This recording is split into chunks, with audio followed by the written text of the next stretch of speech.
I never imagined I'd one day see my own daughter screaming at me like a wild person, furious because I refused to hand over the money I earned from selling my land. And even worse, I couldn't have predicted that my eldest son would jump in to defend her with such aggression that one hard shove from him actually broke one of my ribs. But what neither of them realized was that in just 20 minutes they would regret ever raising their voices at me because they were about to learn the truth I had kept hidden in silence. My name is Nora. I'm 74 years old, and all my life I've been a simple, hard-working woman, kind who wakes up at 5:30 every morning to brew coffee and plan the long day ahead. I live in a small, humble house on the edge of a tiny town, with a little garden where I grow tomatoes and cilantro, and every morning I greet my chickens before feeding them. My routine hasn't changed in years. Black coffee with no sugar, buttered toast, and then sitting on my porch to watch the sunrise while I organize my thoughts. I have been a widow for 8 years now. My husband Henry died suddenly from a heart attack, leaving me alone with a piece of land we inherited from his parents. But the property was in terrible shape. It was nearly 20 acres of land, but it needed so much work and money that it felt impossible to bring it back to life. While my children, Mark and Lily, lived comfortably in the city, I did whatever I could to survive. I cleaned houses, sold plates of turkey with mashed potatoes on weekends, and even babysat kids in the neighborhood just to cover my basic costs. I never once asked my children for money. They had their own lives and worries, and I've always been a proud woman. I'd rather struggle quietly than become a burden. But the farm weighed heavily on my mind. The roofs leaked, the fences were falling apart, and the overgrown plants made the place look abandoned. Neighbors often suggested selling it, but I always refused. It felt like letting go of the land would be like betraying Henry's memory. His family had dreamed of that land for generations. Selling it felt like ripping out a piece of my past. Then, 6 months ago, everything shifted. A man in a sharp grey suit and red tie knocked on my door. He introduced himself as a representative of a construction company. They were interested in buying my property for a housing project. And when he told me the amount they were offering, my knees almost gave out, $180,000. Never in my entire life had I even imagined such a huge sum being offered to me. He said the land was in the perfect spot for a new residential community, and they were willing to pay that price without negotiation, as long as I signed within a few weeks. For days I couldn't sleep. I would walk around the property before sunrise, thinking about the memories Henry and I shared there. But I also thought about the possibilities, comfort, the repairs I could make, new clothes, maybe even traveling to see my grandchildren who live far away. Most of all, I imagined the peace I could finally have after a lifetime of scraping by. After a long period of thinking and even dreaming about Henry telling me to choose happiness, I made the most difficult choice of my life. I sold the property. The paperwork was faster than I expected, and within a month I had more money in my bank account than I had ever seen. And the very first thing I did was keep my mouth shut. I told no one. Not even Grace, my neighbor who knows everything about me and has been like a sister for decades. Something inside me insisted that I keep this secret until I figured out how to use this money wisely. I stored the sales papers inside a metal box under my bed, next to the few pieces of jewelry my mother left me. For the first couple of weeks after the sale, nothing in my life changed. I still woke up early, made my coffee, fed my chickens, and followed my usual routine. The only difference was that every afternoon when I sat on the porch, a quiet little smile would form on my lips as I thought about all the beautiful things I could finally do. I began mentally listing my priorities. First, I wanted to fix up my small house completely, replace the old roof that leaked whenever it rained, paint the walls that had lost the color, install a new bathroom because mine was more than 20 years old, and buy a modern stove to replace the old one that sometimes refused to light. I had also thought about buying a used truck in good condition because I was tired of relying on the public bus to travel into town.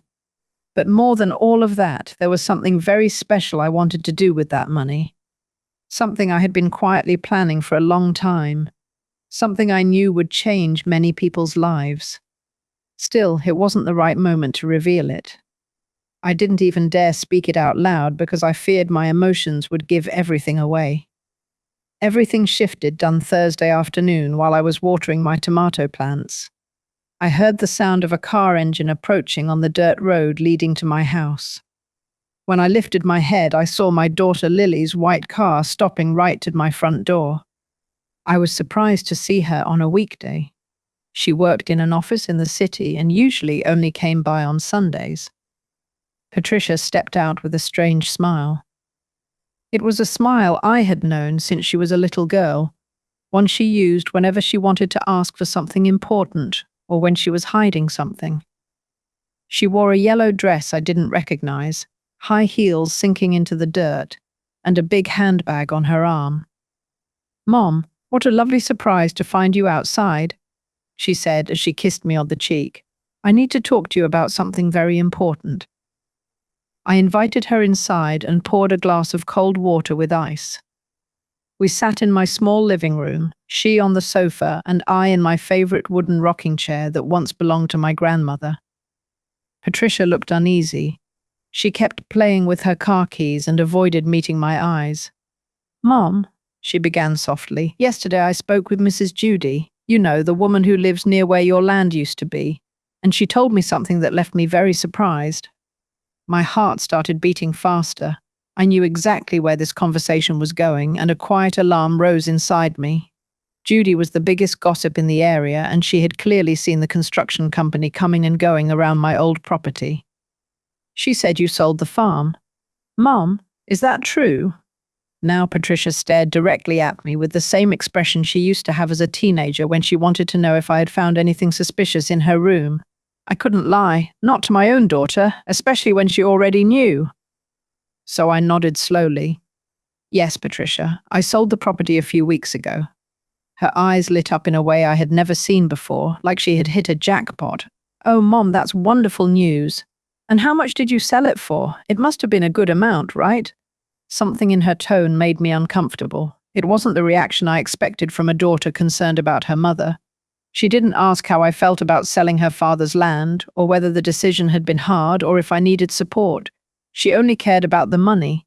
"It was a fair deal," I answered carefully, avoiding details. Patricia leaned closer. "Mom, you know you can trust me. I'm your daughter, and I worry about your future. I imagine it must have been a large amount, and I just want to make sure you're making the right choices." Her words sounded sweet, but her attitude didn't feel sincere. She spoke more like someone trying to sell me something than a daughter truly concerned for me. "Patricia, I appreciate your concern, but I can manage my own finances." "Of course, Mum. I didn't mean you couldn't," she replied gently, though I could hear the frustration underneath. "It's just that, well, Aaron and I are going through some financial issues. The business isn't doing as well as we hoped, and I thought maybe—" There it was, real reason for her sudden visit. She didn't come because she missed me or wanted to spend time together. She came because she heard I had money and she wanted part of it. Then, 6 months ago, everything shifted. A man in a sharp grey suit and red tie knocked on my door. He introduced himself as a representative of a construction company. They were interested in buying my property for a housing project. And when he told me the amount they were offering, my knees almost gave out, $180,000. Never in my entire life had I even imagined such a huge sum being offered to me. He said the land was in the perfect spot for a new residential community, and they were willing to pay that price without negotiation, as long as I signed within a few weeks. But as he handed me the papers, something he said lingered in my mind longer than the number on the offer sheet. "Mrs. Nora," he said, "your land is uniquely positioned. We were actually surprised to see it still registered under a single owner. With the way this area was divided decades ago, we expected it to be shared among extended family." Extended family. A quiet discomfort crawled through me. That wasn't something he should have known unless he had done extra digging. I forced a polite smile. Everything about the ownership is in order. He nodded, but I noticed the faintest flicker of curiosity in his eyes, as though he knew there was more to the story.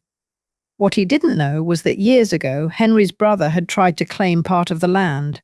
No one, not even my children, knew about the fight that happened the year after Henry died.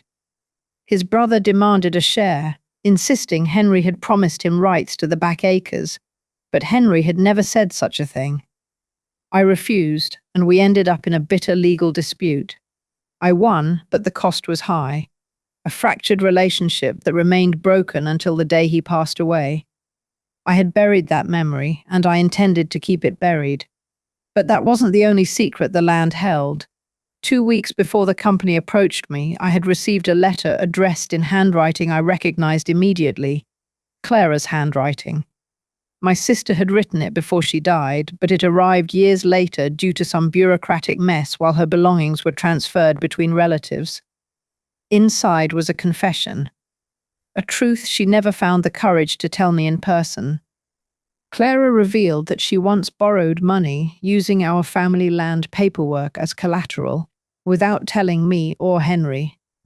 She had forged Henry's signature during a period of desperation. The debt had long been settled, and legally everything was clean, but the guilt had stayed with her until her final days. I cried for hours after reading that letter. Not because of the forgery. Clara had been a good sister, just struggling, but because she had carried that burden alone. And now, with a company offering to buy the land, that long-buried truth felt like a shadow rising again. Still, after days of pacing through the long grass at dawn, touching the fence posts Henry once repaired by hand, and praying for clarity, I decided to do what I believed he would have wanted. After a long period of thinking, and even dreaming about Henry telling me to choose happiness, I made the most difficult choice of my life. I sold the property. The paperwork was faster than I expected, and within a month I had more money in my bank account than I had ever seen. But this time, unlike in your original story, something additional happened the day I finalized the sale. As I was leaving the notary's office, I noticed a woman standing across the street watching me. She wore a plain grey coat, her hair tied back neatly, her face unfamiliar, but her eyes locked on mine with unsettling intensity. For a brief second, I thought she might approach me, but she didn't. She simply turned and walked away. I tried convincing myself she was just a passerby, but deep down, I sensed she wasn't. From that day on, every time I went into town, I felt watched. Not constantly, but often enough that it stirred something uneasy inside me. Still, I told no one, not even Grace, my neighbor who knows everything about me and has been like a sister for decades. Something inside me insisted that I keep this secret until I figured out how to use this money wisely. I stored the sales papers inside a metal box under my bed next to the few pieces of jewelry my mother left me. For the first couple of weeks after the sale, nothing in my life changed. I still woke up early, made my coffee, fed my chickens, and followed my usual routine. The only difference was that every afternoon, when I sat on the porch, a quiet little smile would form on my lips as I thought about all the beautiful things I could finally do. I began mentally listing my priorities. First, I wanted to fix up my small house completely, replace the old roof that leaked whenever it rained, paint the walls that had lost the color, install a new bathroom because mine was more than 20 years old, and buy a modern stove to replace the old one that sometimes refused to light. I had also thought about buying a used truck in good condition, because I was tired of relying on the public bus to travel into town. But more than all of that, there was something very special I wanted to do with that money. Something I had been quietly planning for a long time. Something I knew would change many people's lives. Still, it wasn't the right moment to reveal it. I didn't even dare speak it out loud because I feared my emotions would give everything away. And as I sat there on the porch one afternoon thinking about everything that had happened, I felt a strange mix of relief and anxiety, because I knew that the peace I had been craving for years was finally within reach. But what I didn't know was that the storm, one far worse than anything I had ever lived through, was only beginning. For the first couple of weeks after the sale, nothing in my life changed. I still woke up early, made my coffee, fed my chickens, and followed my usual routine. The only difference was that every afternoon, when I sat on the porch, a quiet little smile would form on my lips as I thought about all the beautiful things I could finally do. But even in those peaceful afternoons, something felt slightly off. I tried to ignore it, but every time a car slowed as it passed by my house, or every time I heard footsteps near my fence, that strange sensation returned, feeling of being watched. Grace noticed it before I even admitted it to myself. One morning, while I was trimming dead leaves off my jasmine plant, she shuffled over from her yard wearing her usual blue housecoat and holding a cup of tea. "Nora," she said, squinting at me, "you look like you're waiting for someone." I forced a smile. "Just thinking about things." She leaned closer. "Thinking or worrying?" I didn't respond. I couldn't tell her, not yet. Not about the woman in the grey coat, not about the lingering eyes I felt on my back whenever I walked into town. Instead, I changed the subject. "Do you want some tomatoes? I picked some fresh ones this morning." She gave me a knowing look but didn't push further. Grace was like that. She could sense things, but never forced a confession. Still, she wasn't the only one who noticed something different. 2 days later, while I was at the small corner store buying flour, the shopkeeper, Mr. Hill, paused mid-conversation. "Nora, you okay? You seem distracted." "I'm fine," I insisted. But he kept glancing toward the front window. When I followed his gaze, I saw nothing, just an empty street. "Thought I saw someone standing there earlier," he murmured.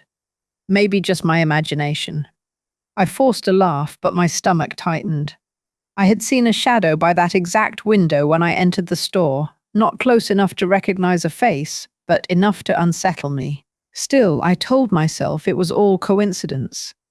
I didn't want to start imagining ghosts where there were none. I had more important things to think about, more hopeful things. Because despite the strange unease, my mind kept drifting back to the same thought, special purpose I had for the money, something I had been quietly planning for a long time, something rooted in a promise I never told my children about. Clara. My sister had always been the softer-hearted one. Even when we were young, she carried a tenderness that made her vulnerable in ways I never understood until I was older. When she got sick, she didn't tell anyone at first, not even me. By the time she finally confessed, the illness had already taken a heavy toll on her. During her final months, she would often take my hand and whisper things she feared to say earlier. Her regrets, her fears, her secrets. One night she told me the thing that reshaped my heart forever. She said, "Nora, I wish someone had helped me sooner, not just with medicine, but with everything. I felt invisible for so long.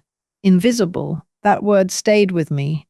It carved itself into my chest and never left." Before she died, she made me promise that if I ever found myself in a position where I could help others like her, women who suffered quietly, I would do it.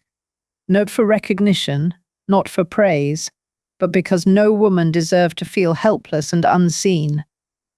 I kept that promise close to my heart, and now, for the first time, I had the means to honor it.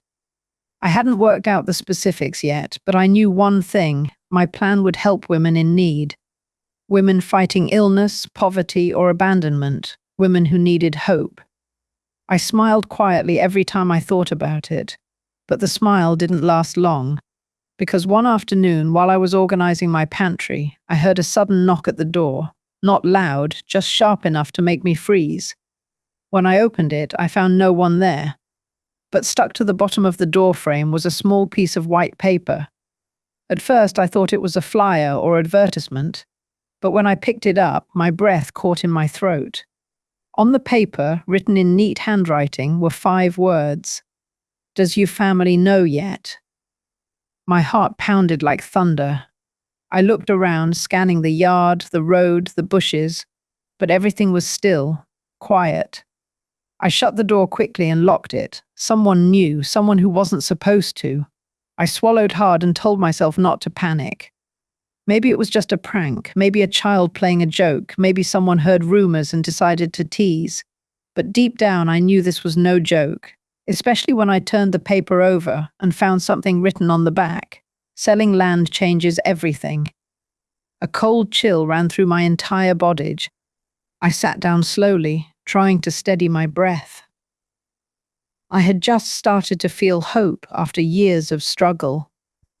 I had just begun imagining a life where I could finally relax. A life where my promise to Clara could become a reality. But suddenly, that peace felt fragile, threatened. I placed the note in the drawer under the telephone. I didn't want Grace to see it, and I certainly didn't want Mark or Lily to know. Not yet. Because part of me feared that this entire situation was about to take a turn I wasn't prepared for. And I was right. Everything shifted one Thursday afternoon while I was watering my tomato plants. I heard the sound of a car engine approaching on the dirt road leading to my house. When I lifted my head, I saw my daughter Lily's white car stopping right at my front door. I was surprised to see her on a weekday. She worked in an office in the city and usually only came by on Sundays. But this time, something felt different immediately. Lily stepped out with a strange smile. It was a smile I had known since she was a little girl, one she used whenever she wanted to ask for something important or when she was hiding something. She wore a yellow dress I didn't recognize, high heels sinking into the dirt, and a big handbag on her arm.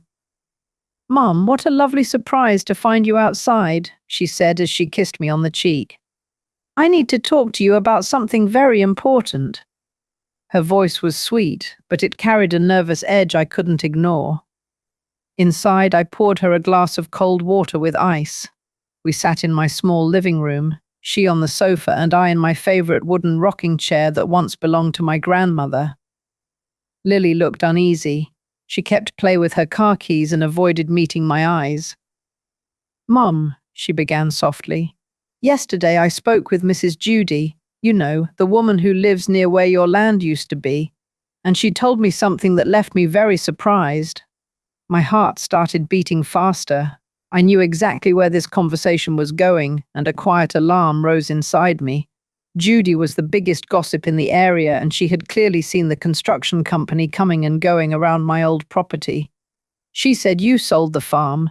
"Mum, is that true?" She stared directly at me with the same expression she used to have as a teenager when she wanted to know if I had found anything suspicious in her room. I couldn't lie. Not to my daughter, especially when she already knew. So I nodded slowly. "Yes, Lily. I sold the property a few weeks ago." Her eyes lit up in a way I had never seen before, like she had hit a jackpot. "Oh, Mom, that's wonderful news. And how much did you sell it for? It must have been a good amount, right?" Something in her tone made me uncomfortable. It wasn't the reaction I expected from a daughter concerned about her mother. She didn't ask how I felt about selling her father's land, or whether the decision had been hard, or if I needed support. She only cared about the money. "It was a fair deal," I answered carefully, avoiding details. Lily leaned closer. "Mom, you know you can trust me. I'm your daughter, and I worry about your future. I imagine it must have been a large amount, and I just want to make sure you're making the right choices." Her words sounded sweet, but her attitude didn't feel sincere. She spoke more like someone trying to sell me something than a daughter truly concerned for me. "Lily, I appreciate your concern, but I can manage my own finances." "Of course, Mom, I didn't mean you couldn't," she replied gently, though I could hear the frustration underneath. It's just that, well, Aaron and I are going through some financial issues. The business isn't doing as well as we hoped, and I thought maybe. There it was, real reason for her sudden visit. She didn't come because she missed me or wanted to spend time together. She came because she heard I had money and she wanted part of it. Maybe what, Lily? I asked, even though I already knew. Maybe you could help us a bit. Mom, I'm not asking for charity. Just a temporary loan until things improve. You could lend us around $20,000 or $30,000 and I promise we'll return it with interest as soon as we can. I stayed quiet for several seconds, staring at her face, trying to digest what she had just said. $20,000 or $30,000 was no small amount, and the casual tone she used left me stunned. Lily, I said firmly, that money from selling the property is not something I plan to lend. I already have my own purposes for it. Her expression changed instantly. The sweet smile vanished, replaced by a look of annoyance that reminded me painfully of when she was a spoilt child who couldn't stand not getting her way. What plans, Mom? What are you going to do with so much money at your age? It's not like you're going to buy a new house or travel the world. Wouldn't it be smarter to put that money into something useful, like errands or my business? Her words cut deep. At my age? I repeated it in my head, feeling as if she had struck me. So you'll say that just because I'm 64, I no longer have the right to enjoy my own money? No, Mom, that's not what I meant, she said quickly, but her eyes told me it was exactly what she meant. I just think it would be more practical if the money was used for something that benefits the entire family. The whole family, I murmured, feeling anger rising in my chest. And when did the whole family help me when I was struggling alone after your father died? When did the whole family care about whether I had enough for food or medication? Lily flushed bright red. Mom, we didn't know you were having a hard time. If you had asked for help, you didn't know, I interrupted, standing up from my rocking chair. You didn't know I was cleaning other people's houses at 60. You didn't know I sold turkey and mashed potato plates on weekends just to pay the electricity bill. You didn't know I woke up at 4 in the morning to babysit because I needed every cent. She lowered her eyes, clearly uncomfortable. Mom, I understand you went through tough moments, but now things are different. Now you have money and we really need help. And why do you need help? I asked, crossing my arms. Last time we talked, you said the business was doing great, that you had new clients. Lily shifted uneasily on the sofa. Well, Aaron made some investments that didn't go as expected, and then we had some sudden expenses. What kind of sudden expenses, Lily? We bought a new car, we remodeled the house, and Aaron invested in some stocks that, well, we lost a lot of money. I couldn't believe what I was hearing. They had wasted their money on luxuries and poor decisions, and now they expected me to rescue them with the money I earned after years of sacrifice. So you spent recklessly, and now you want me to suffer the consequences of your choices.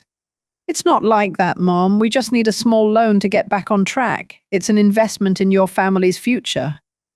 But there was something different this time. Lily looked more distressed than usual. Behind her irritation and entitlement, I noticed a flicker of fear, real fear. She wasn't just asking for money, she was desperate. And I suddenly remembered the note on my door. Does your family know yet? Could this be connected? Before I could question her, another engine sounded outside, and my stomach twisted, because I knew exactly who it was. Through the window, I saw my son Mark's black pickup truck stopping beside Lily's car. My legs felt weak immediately. This wasn't a coincidence. Lily had clearly arranged this. Mark walked into the house without knocking, just like he owned the place. He was a tall, broad man, 30 years old now, with a messy beard and always wearing old t-shirts and faded jeans. He had put on weight over the past few years, and there was always a tired, irritated look in his eyes. But what struck me most was the smell. Beer. At 3 in the afternoon. "Hi, Mum," he said with a forced grin. "How are you? Lily told me the good news about the property sale." "Of course she did," I muttered. lowering myself back into my rocking chair because my legs were trembling. Mark dropped onto the sofa beside his sister, and the cushion sank under his weight. "Mom," he began in that rough voice he used when he wanted to sound serious, "I think we should talk as a family about what to do with that money." "There's nothing to talk about, Mark. That money is mine, and I will decide how to use it." "Mom, be reasonable," Lily cut in. "We're not asking for all of it, just a little help. Mark has his own financial issues too." I looked at my son, a 32-year-old man who had never kept a job longer than 6 months. "And what financial problems are those, Mark?" He shifted around in his seat. "Well, I'm behind on some house payments and I have a few debts." "What kind of debts?" "That doesn't matter, Mom. What matters is that we family and families support each other." "Families help each other," I repeated slowly. "How interesting that you say that now, after 8 years of acting like I didn't exist." Mark and Lily exchanged a look, that same childhood look they used to share when they broke something and needed to choose a lie together. "Mom," Mark said, leaning forward, "I think you're being unfair. We've always been here for you." "Always been here?" I laughed bitterly.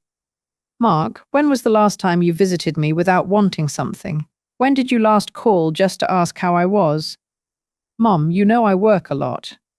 "You work a lot," I cut him off. "You can barely keep a job for more than a few months. And when you do have one, you waste your money on beer and those gambling machines at the bar." Mark's face turned red. "That's not true. I don't have a gambling problem." "Oh, please. Everyone in town knows you owe money at 3 different bars." Lily quickly cut in, trying to stop the fight. "Mom, the past doesn't matter. What matters is now, and right now we should support each other as a family." "A family," I repeated, standing up again as heat filled my chest. "A family that only appears when money is involved. A family that ignored me for years while I struggled alone." Lily's eyes hardened. "Mom, we're not ignoring you. You kept secrets too. We didn't even know you were selling the land." I froze. Her words hit harder than I expected.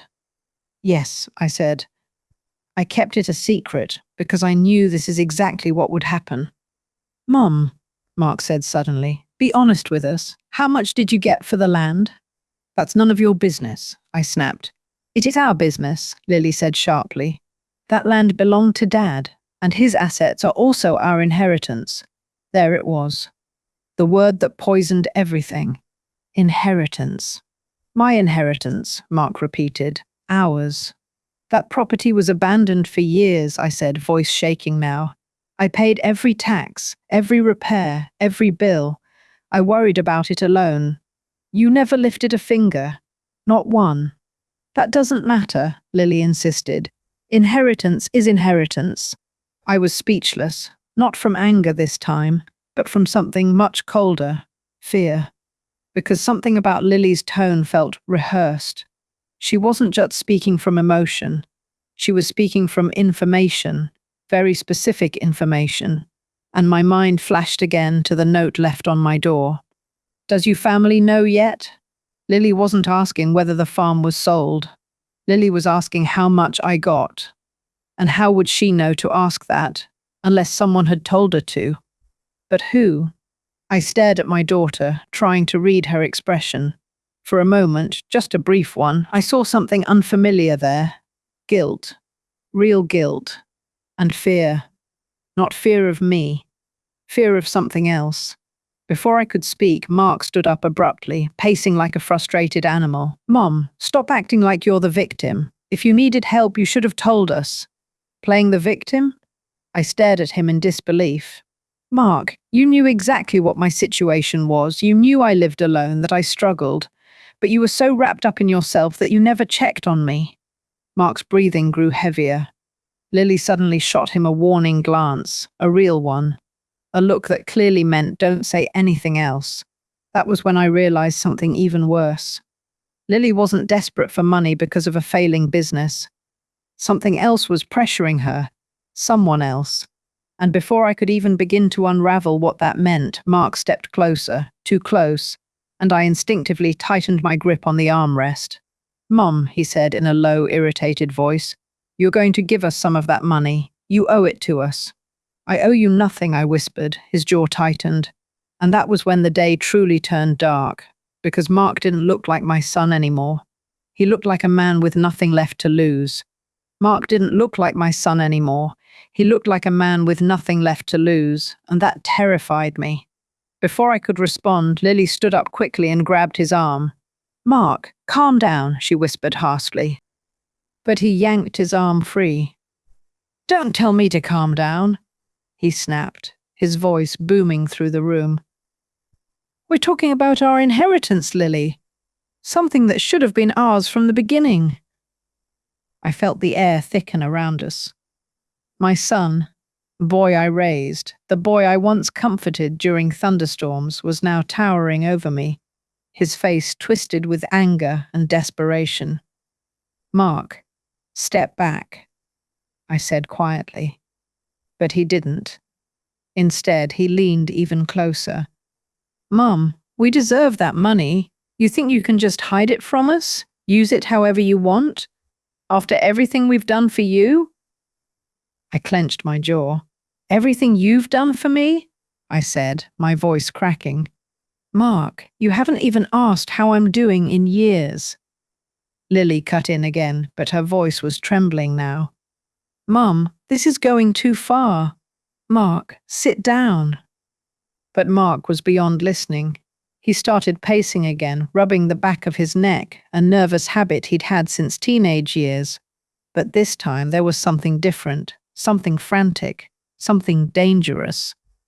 "Mark," I said softly, "I'm not giving you any money. I have plans, important plans." He stopped pacing. He stared at me like I had insulted him. "What plans?" he demanded. I stayed silent, because deep down I knew something was wrong with him. He wasn't acting like Mark. He was acting like someone cornered. Lily suddenly stepped in front of him, blocking his view of me. "Mark, please," she whispered. "Not that way." He glared at her. "What do you mean, not that way?" That's when Lily did something I didn't expect. Her hands shook, her eyes filled with tears, not anger, not frustration, but fear. She wasn't scared of Mark. She was scared of something else entirely, something I still didn't understand. "Lily," I said slowly, "is there something you need to tell me?" Her lips parted, but before she could speak, a sharp knock rattled the front door. All three of us froze. Another knock, harder. Mark and Lily exchanged a look I had never seen before. Fear. Real, bone-deep fear. Lily whispered, "No, not now." I felt my heart sink. Mark's face drained of color. "It's them," he muttered. "Who?" I whispered. Neither of them answered. The knock came again, this time loud enough to make the windows tremble. "Mark," Lily hissed, "don't open the door." But Mark was already moving. He opened the door a crack, and a man's voice slipped inside. Deep, cold, too calm. "Afternoon. We're here to discuss a pending matter." My blood ran cold. Mark stepped outside, shutting the door behind him, but even through the wood I could hear everything. "You said you'd have it by today," the man growled.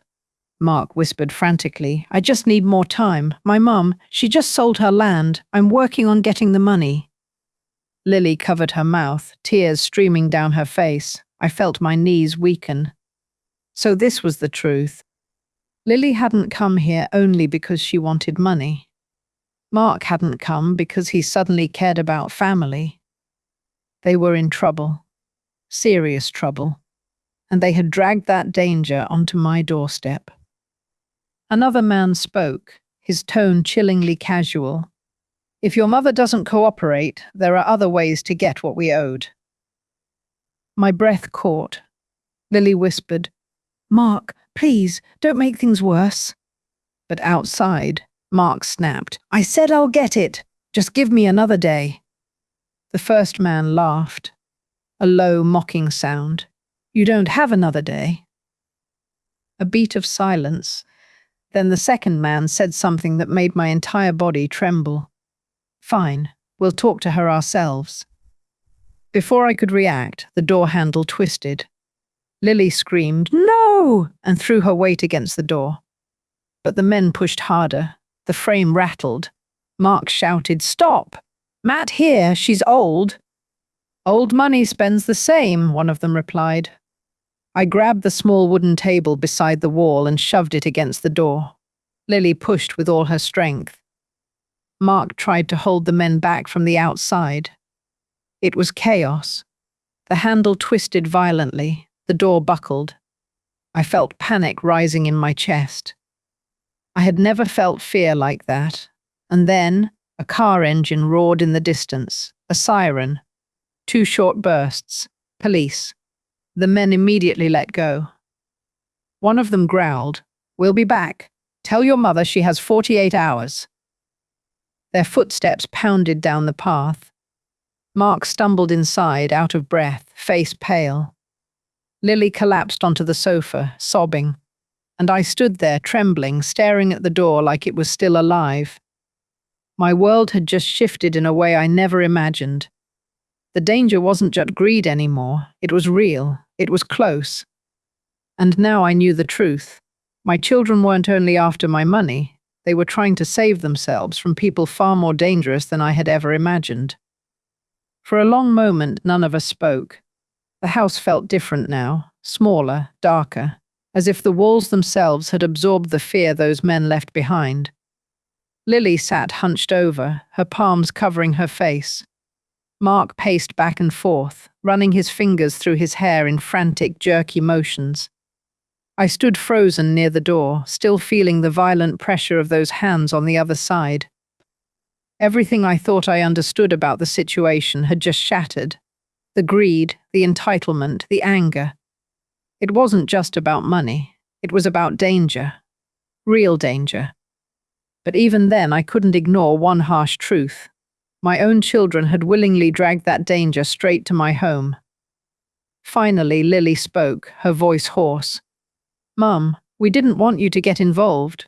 We didn't know they would come here." I stared at her, at both of them. "You didn't want me involved," I repeated, my voice trembling. "You brought them to my house. You let them threaten me." Mark stopped pacing and slammed his hand against the wall. "What were we supposed to do?" he shouted. "They want their money. They said they'd hurt us." "And your solution," I said coldly, "was to offer them my money?" He glared at me, chest heaving. "It eats money, Mom," he muttered. "You don't even need it." Lily flinched. Even she knew that was the wrong thing to say. My voice dropped to a deadly quiet tone. "I don't need it, Mum." Lily tried, but I silenced her with a look. "I'm 64 years old. I have worked myself to the bone for decades. I've lived alone, I've struggled alone, and now that I finally have something, finally, you want to take it from me and hand it to criminals?" Neither of them responded, because there was nothing they could say. I stepped away from the door and walked toward the kitchen to steady myself. My hands shook as I poured water into a glass. When I turned back, Lily was watching me. Not with greed this time, not even with guilt, with shame. "Ma," she whispered, "I'm sorry. I'm so sorry. I never meant for it to get that bad." Mark shot her a glare, but she ignored him. "They've been after us for months," she admitted. "Aaron took a loan from them. He said it was temporary. He said he'd double the money in 2 weeks, but he lost it. All of it." My breath caught. "Aaron. Again.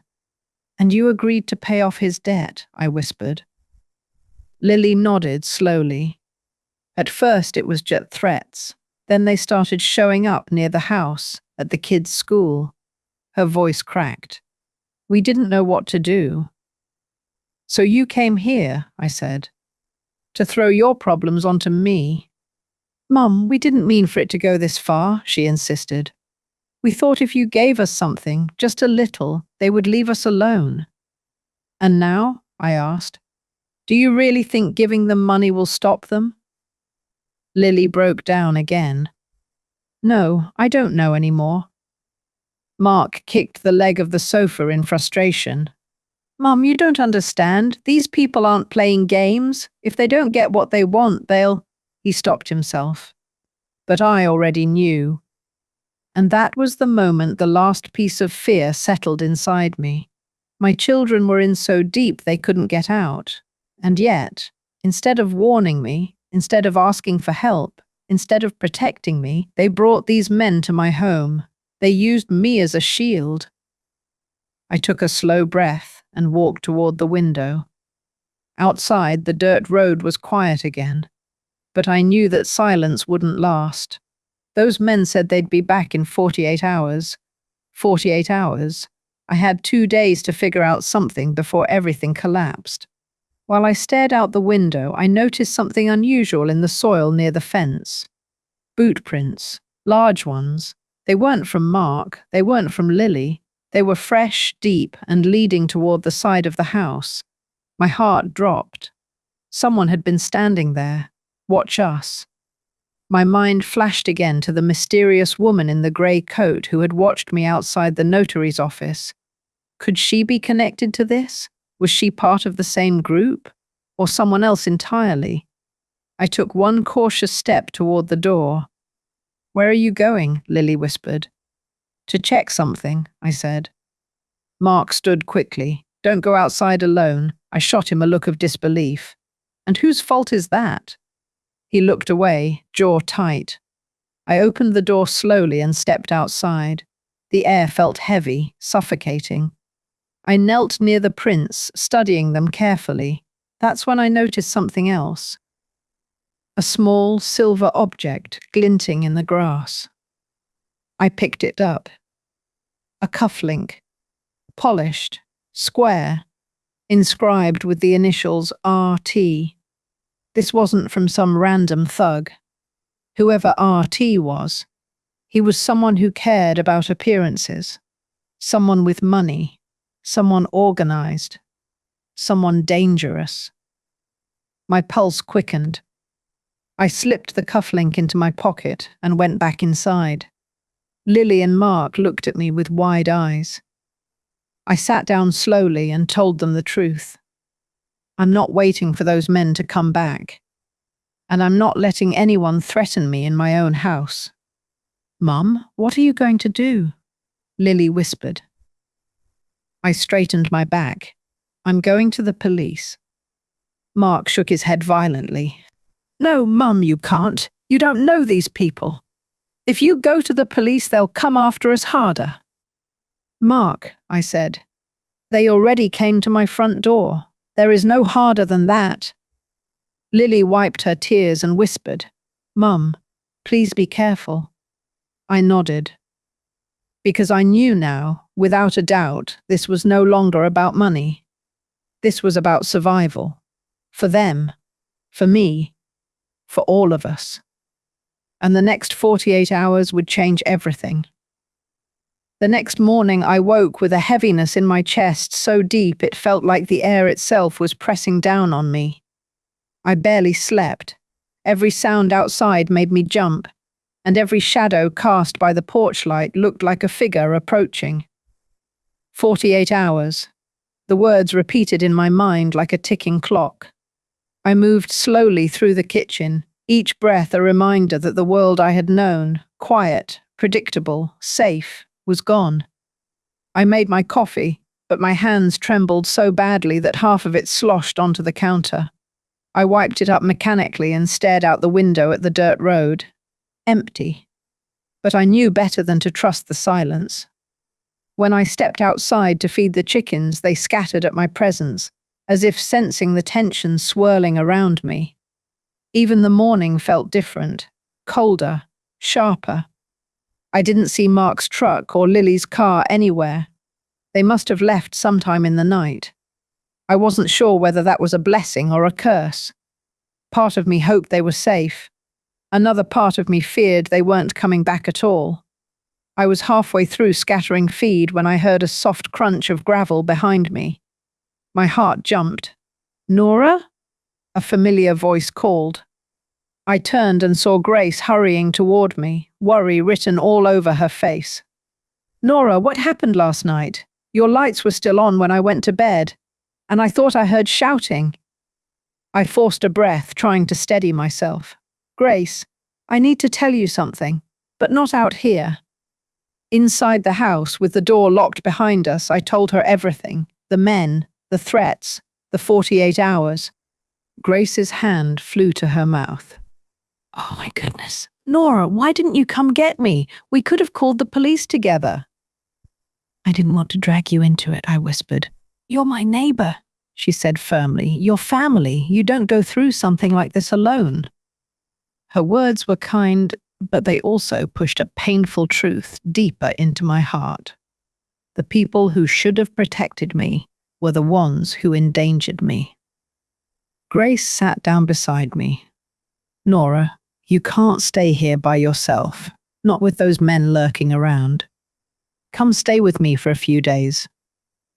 I shook my head.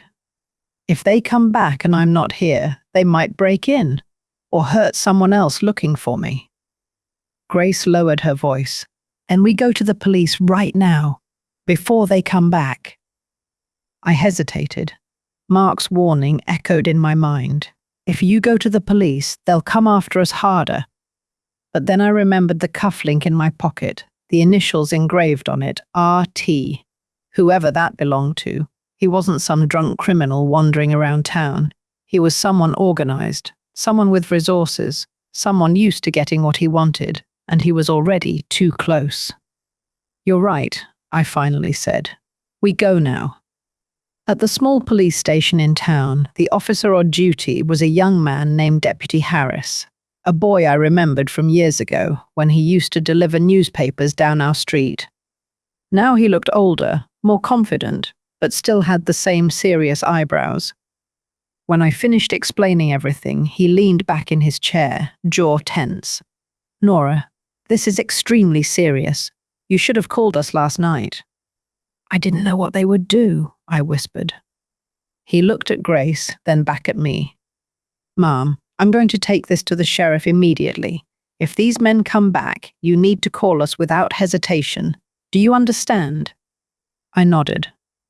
"And one more thing," I said, reaching into my coat pocket. I placed the cufflink on the desk. Deputy Harris picked it up, examined the initials, and his expression changed instantly. He wasn't just concerned now, he was alarmed. "Where did you find that?" "In my yard, near the fence, after they left." He swallowed hard. "Nora, I think I know who this belongs to."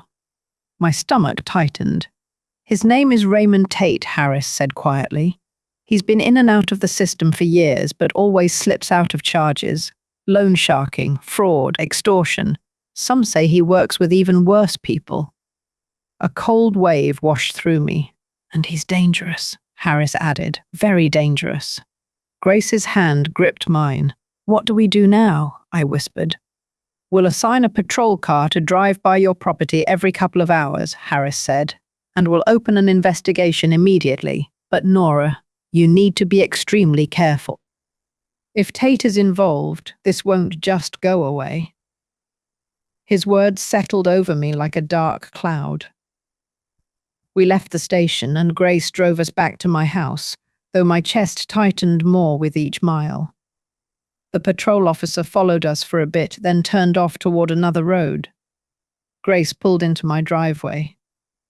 "Nora, please stay with me," she pleaded. I shook my head weakly. "I need to be here.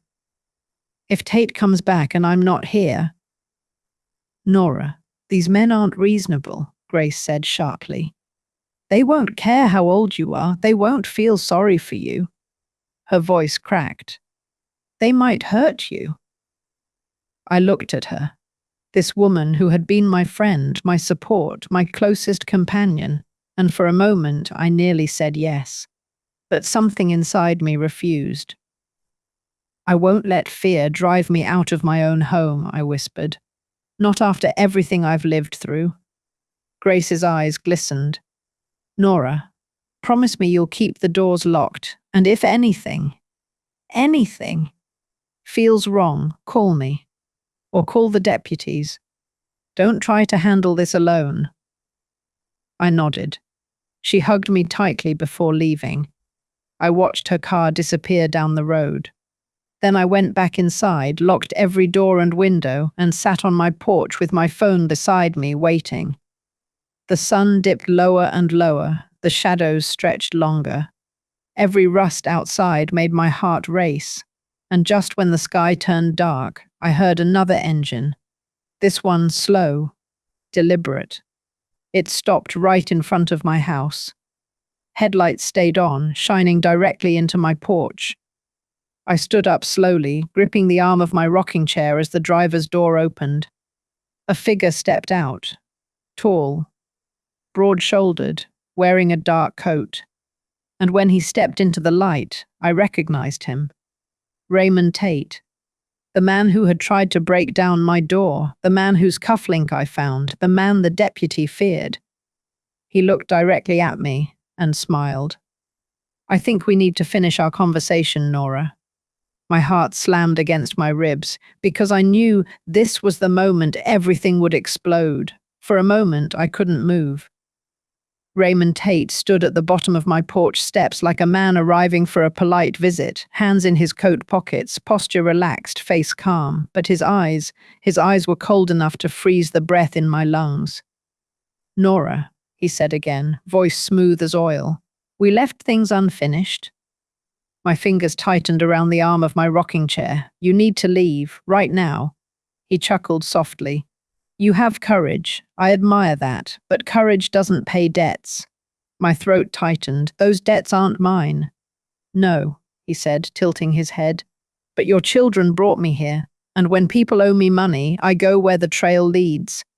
He stepped closer, 2 slow steps. I took 1 step back. They promised you'd help, he continued.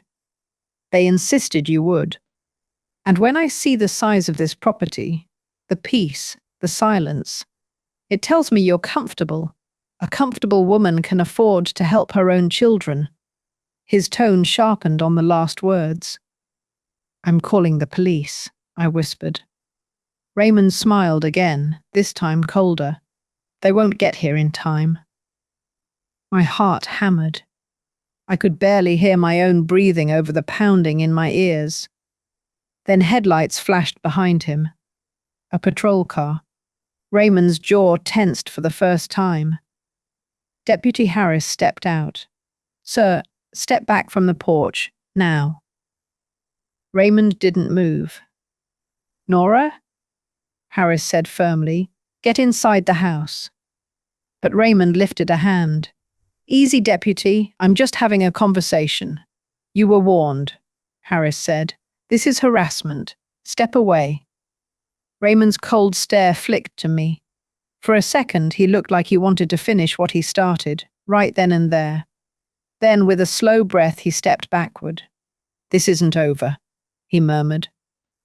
He returned to his car, and as he drove away, his eyes stayed fixed on me through the rearview mirror. Only when the taillights disappeared did my knees buckle. Harris rushed up the steps. Nora, are you all right? I don't know, I whispered. Mom, you need to come with me to the station. We have enough to file a restraining order, and we need a full statement. I nodded weakly. Grace arrived within minutes after Harris called her. She helped me into the patrol car, her hand gripping mine so tightly it almost hurt. Nora, she whispered, this man is dangerous. You did the right thing. But all I could think was, how did my life come to this? At the police station, everything felt like a blur. They sat me in a small room with bright fluorescent lights. An officer set a recorder on the table. Mrs. Nora, please state your name and confirm that you wish to file charges. I did. Then the questions began. Every detail, every threat, every knock, every raised voice. Every moment my own daughter and son dragged danger into my home. I answered until my throat burned. By the time I finished, I felt more exhausted than I had in years. Deputy Harris returned with a folder. Mrs. Nora, I've filed an emergency protective order. Tate is not allowed within 300 feet of your property and will increase patrols around your home. My voice came out thin. Will that stop him? Harris exhaled slowly. It will slow him down. Not stop. Slow. Grace insisted I stay with her for the night. I finally agreed, not because I wanted to, but because my body simply couldn't take any more fear. At Grace's house, I lay on her spare bed, staring at the ceiling while the events replayed again and again.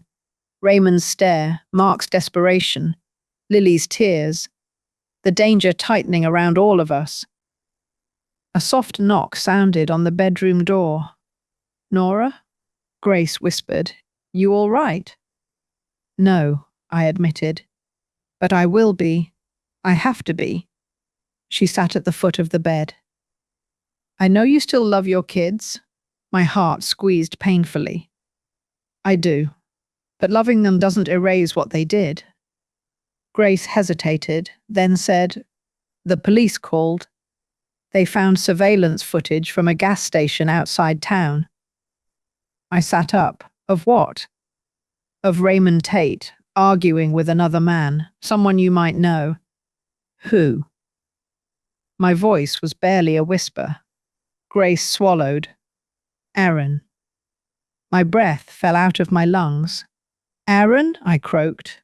The police think he wasn't just borrowing money, she said. They think he was helping Tate, finding information, maybe even pointing Tate toward people with assets. Including you. For a full minute, I couldn't speak. Lily's husband, the man she thought she could trust. The man who drove her into this nightmare. Grace placed a gentle hand on mine. Nora, they believe Aaron told Tate about the land sale, about the price, about you keeping it quiet. My entire world tilted. He betrayed me. He betrayed Lily. He betrayed their own children. My head dropped into my hands. The betrayal stung more deeply than any threat. But then something hardened inside me. A strength I didn't know I still had. No more, I whispered. Grace, I'm done being afraid. I'm done being hunted. I'm done being quiet. Grace squeezed my hand. What are you going to do? I looked up, a flame burning through the exhaustion. I'm going to protect what's mine, and I'm going to make sure that man never comes near my family again. I took a shaky breath. And tomorrow, I'm confronting Lily and Mark. They're going to tell me everything, every detail they've been hiding. Grace nodded.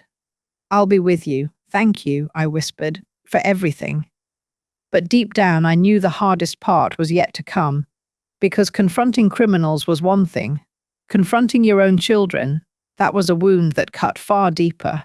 The next morning, I woke before dawn in Grace's spare bedroom, the soft grey light slowly stretching across the ceiling. My ribs ached, not from an injury, but from the emotional weight pressing down on my chest. I had barely slept, turning over the same questions again and again. How long had Lily been hiding the truth? How deeply was Mark involved? And worst of all, why would Aaron betray us this way? Grace knocked gently before stepping inside. Nora, do you want breakfast? I shook my head. I need to talk to them first. She nodded, already dressed and ready. I'll drive.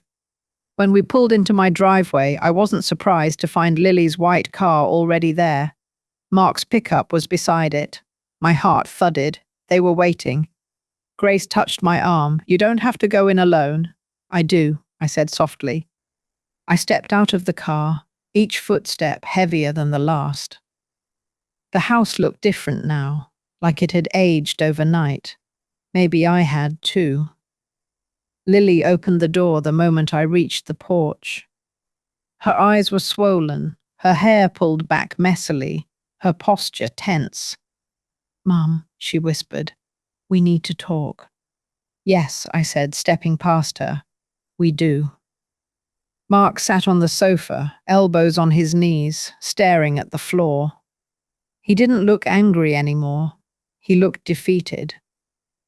I stood in front of them as Grace quietly slipped inside and leaned against the wall, giving me space but refusing to leave my side. I took a breath. "Sit down, Lily." She obeyed. Then I asked the question that had burned a hole in my chest since last night. "How long have you two known Aaron was involved with those men?" Mark's head jerked up. Lily froze. Silence. A heavy, suffocating silence. Until finally Lily whispered, 3 months. My breath hitched. 3 months? Mark sighed deeply. "Mum, we didn't know how bad it was at first." I stared at them in disbelief. "You let it go on for 3 months. You brought danger to my front door for 3 months." Lily's eyes flooded with tears. "We thought he could fix it. Aaron said he was handling it. He promised." "Aaron promised?" I snapped. "He is the reason you're both in this mess." Mark rubbed his face with both hands. "Mum, it wasn't just debt. Aaron was giving Tate information about people. People with property, with savings, with assets." A cold chill ran through me. "And he gave him my name?" Both of them looked away. I felt my knees tremble, and Grace reached instinctively to steady me. "So," I said, voice shaking, "the reason Tate came to my house, the reason he knew about the land sale, the reason he thought I'd hand over money." I stared at my children. "Is because Aaron sold me out?" Lily broke down completely. "Mum, please. We didn't know he told them everything. I swear we didn't. We thought—" "You thought what?" I demanded. "That after betraying his own wife's mother, he would suddenly become honest? That he would suddenly protect you?" Lily sobbed into her hands. Mark stood abruptly. "We should have told you sooner. We were stupid. We were scared." I stared at him, feeling something inside me crack. "Scared of what, Mark? Scared of criminals, or scared that I wouldn't give you money to save yourselves?" Mark flinched, and for the first time since this nightmare began, he whispered the truth. The honesty hit me so hard my breath wavered. I closed my eyes, steadying myself. "I loved your father, you know that, and when he died I spent 8 years trying to hold everything together alone. But I never thought I'd see the day when my own children would bring danger to my doorstep." Lily crawled closer on the sofa, tears streaming. "Mum, we're sorry. We were stupid. We were desperate. But we still love you. Please believe that." I looked at her. Really looked at her. She did look sorry. She looked ashamed. She looked frightened. But forgiveness? Forgiveness wasn't something I could offer so easily. "We're going to the police again," I said firmly. "All 3 of us. You're going to tell them everything Aaron did. Every conversation. Every threat. Every lie." Mark swallowed hard. "And what if Tate finds out we talked?" "He already came for me," I whispered. "And I'm done hiding." Lily wiped her cheeks. "Mum, will the police arrest Aaron?" "They should," I said. "And if they don't, I will make sure they know everything he did." Grace nodded beside me. "You're doing the right thing, Nora." Later that morning, we sat together in a small interrogation room at the station.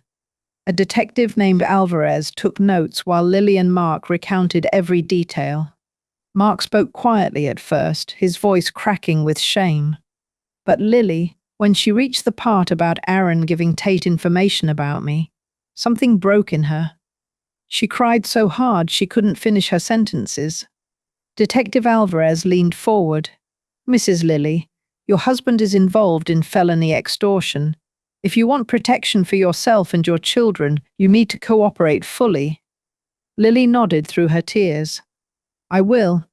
I'll tell you everything," Mark added. "We'll testify if needed." When they finished, Alvarez closed her notebook slowly and looked at me.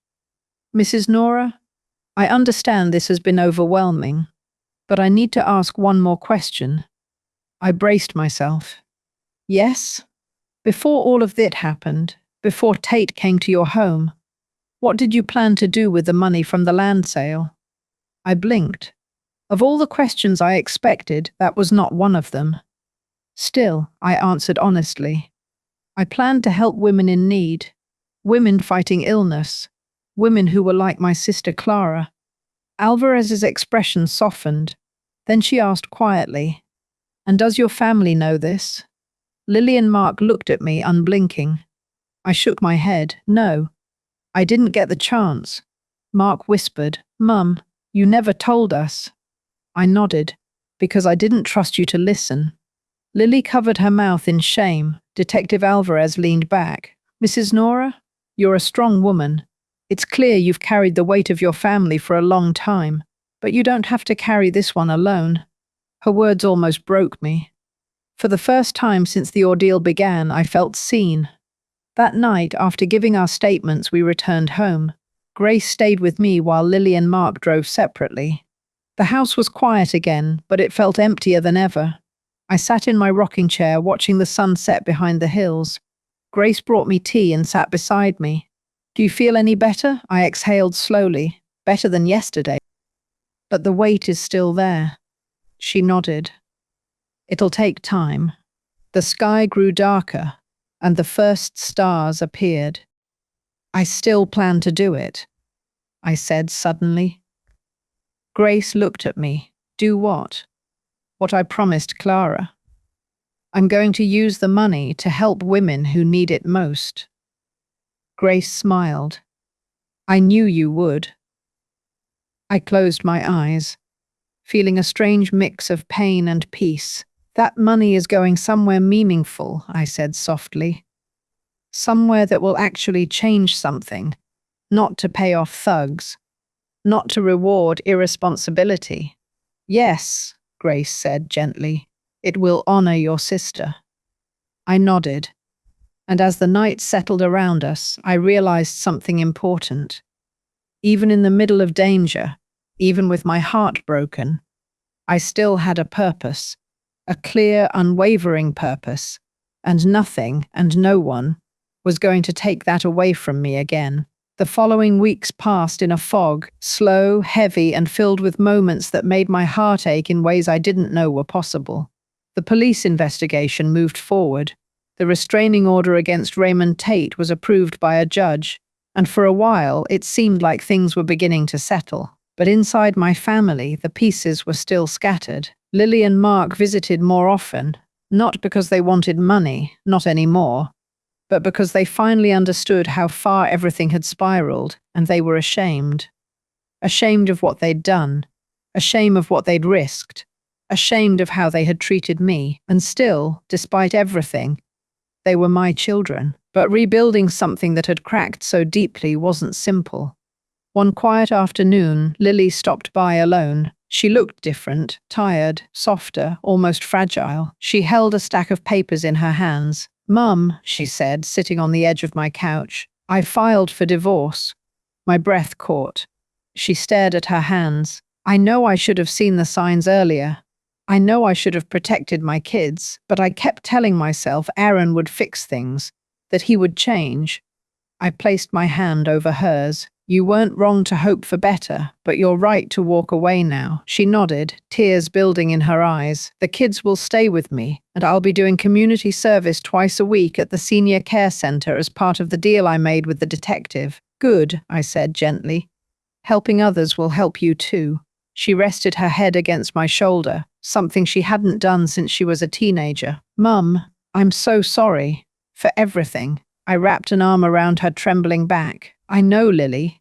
I know you're trying to make things right." Mark's journey was harder.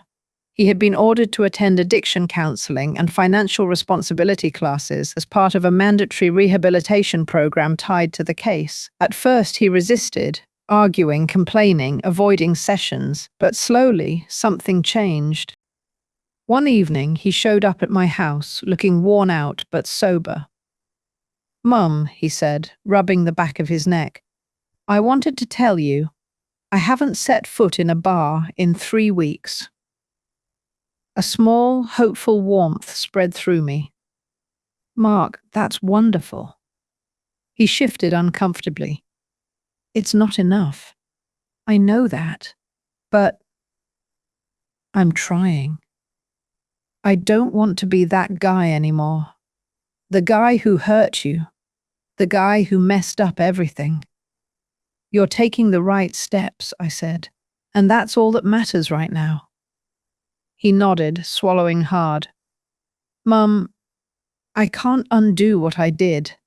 I can't change the fact that I scared you. I was wrong. I was desperate, but that's no excuse. His voice broke. I'm so sorry. For the first time in a long while, I looked at my son and saw not the anger, not the desperation, but the boy he used to be. I stepped closer and hugged him. He froze, hesitating, then hugged me back with a trembling grip. That moment didn't erase the pain, it didn't erase the fear, but it was a start. The investigation into Aaron deepened. Evidence piled up. His connection to Tate was undeniable. Within a few weeks, officers arrested him. Lily didn't attend the hearing. She said she didn't want her children to see their father in handcuffs. I understood. The day after Aaron's arrest, Lily brought the kids to visit me. They ran across the yard, laughing the way children should, pure, happy, untouched by the ugliness their parents had created. My granddaughter Emma climbed into my lap and asked, "Grandma, is Mommy okay?" "Yes, sweetheart," I whispered, stroking her hair. "She's going to be just fine." Mark helped fix the fence that afternoon, working quietly while the children play. At one point he paused, wiped his forehead and said, "I should have taken better care of this place when Dad died. I left everything on you. I see that now." I didn't respond immediately, but I looked at him, really looked at him and said, "You still have time to be better." His eyes softened.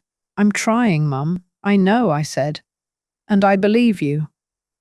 Despite the slow healing, fear still lingered. I couldn't walk past the front door without checking the locks. I couldn't sit on the porch at night without scanning the road. I couldn't fall asleep without hearing Tate's voice in my memory. But bit by bit, the fear loosened, and something new began to take its place: strength. My purpose kept me going. Each day I dedicated more time to planning Clara's legacy. I met with lawyers, local nonprofits, community leaders. We discussed grants, support programs, medical assistance. The idea was becoming real, tangible, alive.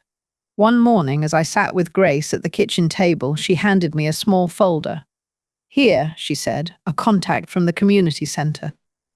She heard what happened and wants to help with the Women's Fund." I opened the folder and felt tears prick my eyes. "Nora," Grace said softly, "this is what you were meant to do." I nodded slowly, but there was one more step I needed to take before I could fully move forward. Forgiveness. Not for Aaron, not for Tate, but for my own children, if they proved themselves worthy of it. That night, Lily and Mark came over for dinner. The air was awkward at first, tension lingering in the corners of the room. But as we ate, something shifted. Lily laughed softly at one of Grace's stories. Mark asked if he could bring groceries next time.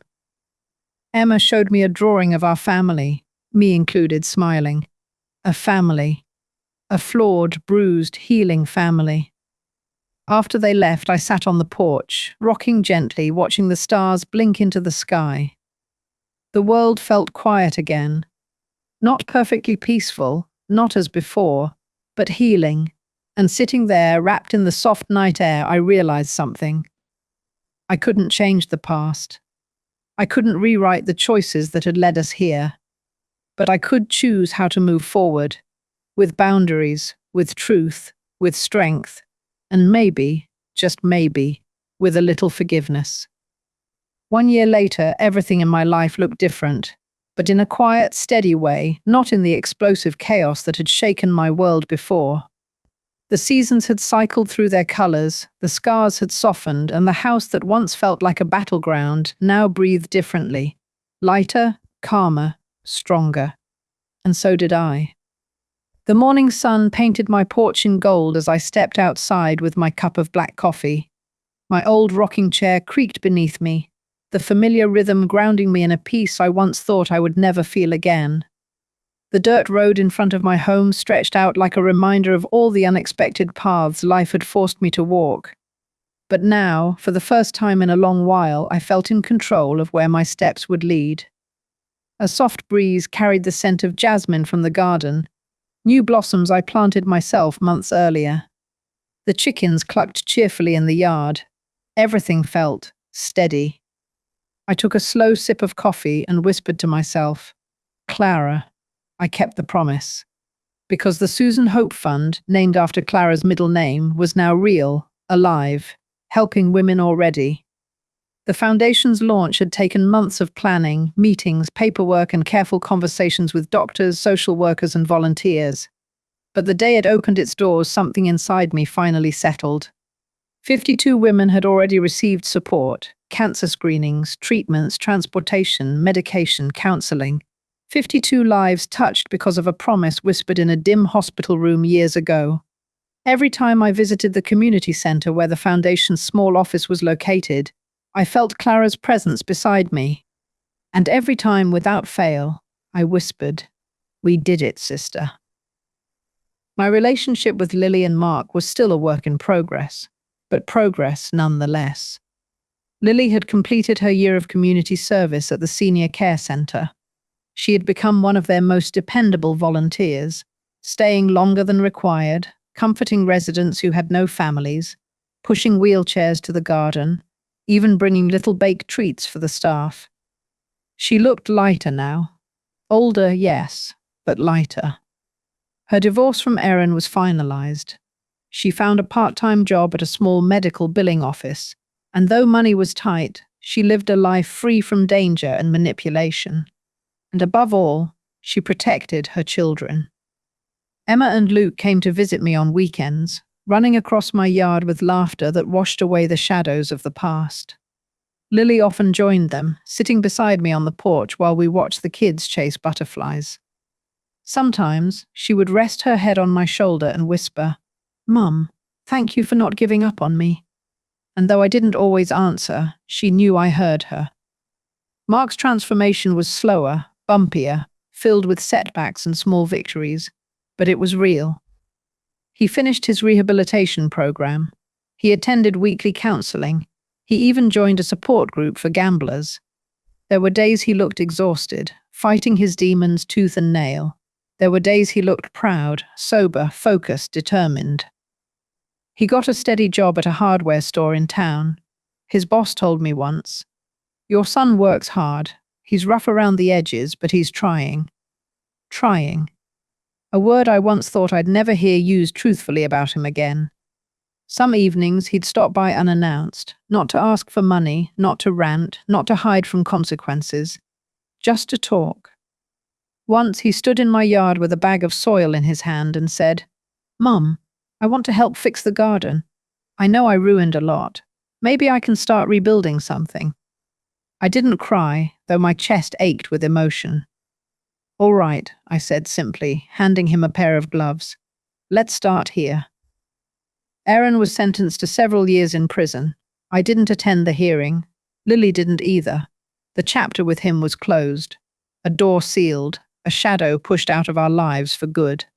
Raymond Tate, after months of investigation, was also taken into custody, caught in an unrelated sting operation that finally pinned him to a list of charges too long for him to slip away from. When Deputy Harris came to tell me the news, he said gently, "You're safe from him now." And for the first time, I actually believed it.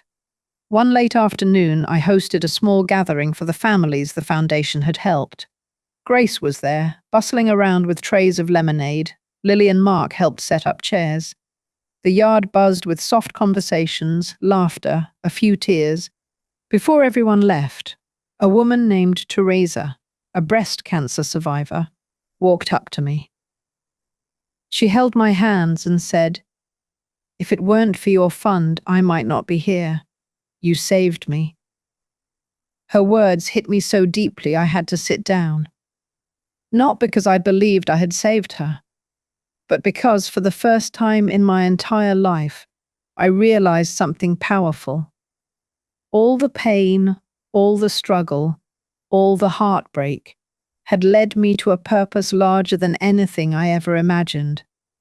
A purpose that gave meaning to every lonely night, every quiet morning, every sacrifice. Grace sat beside me as the sun dipped low. You did then, Nora. You built something beautiful out of something broken. I smiled softly. I'd kept a promise. No, she said, taking my hand. You kept your heart. That night, after everyone left, I sat alone on my porch, watching the stars gather above the quiet town. No fear, no threats, no footsteps in the dark. Just the sound of the night breeze and the soft creak of my rocking chair. I thought about Henry, Clara, my children, my grandchildren, the women I had helped, the life I still had ahead of me. And for the first time in many years, my heart felt completely, beautifully full. My name is Nora, I whispered into the night air. I am 65 years old, and I finally learned to value myself just as much as I've always valued others. I let the words settle. They felt right, they felt true. Then I added softly, and I am finally at peace.